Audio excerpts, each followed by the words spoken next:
با ظاهر عجیب که هر سال 200 قربانی به جا میذاره. چیزی که تو تصویر میبینین اسمش کاسوریه.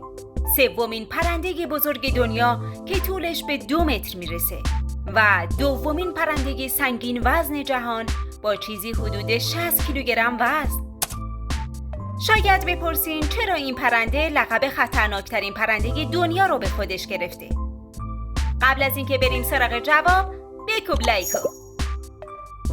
در جواب به این سوال باید بگم که کاسوری ها در هیچ مبارزه و نبردی که با دیگه حیوانات یا انسان ها دارن هرگز شکست نمیخورن. این پرنده قابلیت های عجیب و غریبی داره. میتونه تا 2 متر بپره. سرعت فوق‌العاده 50 کیلومتر در ساعت داره.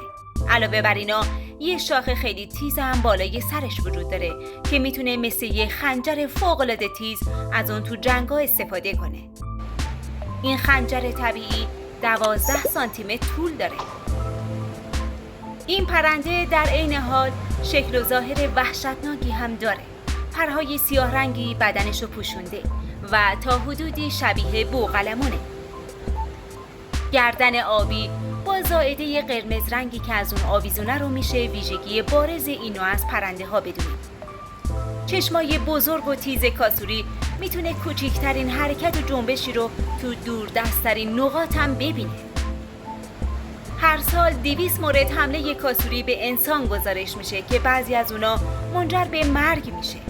برای مثال تو سال 1926 یه انسان در برخورد با کاسوری به طور رقت انگیزی جون خودش رو از دست داده بود.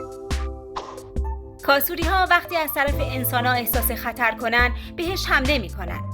نکته عجیب اینه که کاسوری ها بی هیچ دلیلی به سگ ها حمله میکنن. تا الانم هیچ کسی نتونسته راز حمله کاسوری ها به سگ ها رو کشف کنه. این پرنده ها اغلب به خونه های مسکونی حمله میکنن و با نوک و شاخ خودشون به درها و پنجره ها آسیب میرسونن.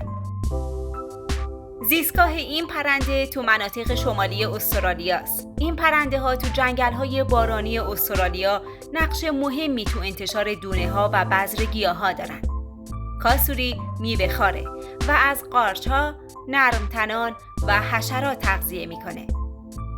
گروهی از پژوهشگران کاسوری ها رو از نسل دایناسورا میدونن. نظر شما در مورد این پرنده عجیب چیه؟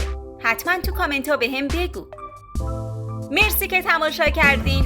لایک فراموش نشه و مثل همیشه ویدیوی پیشنهادی رو حتما ببینید.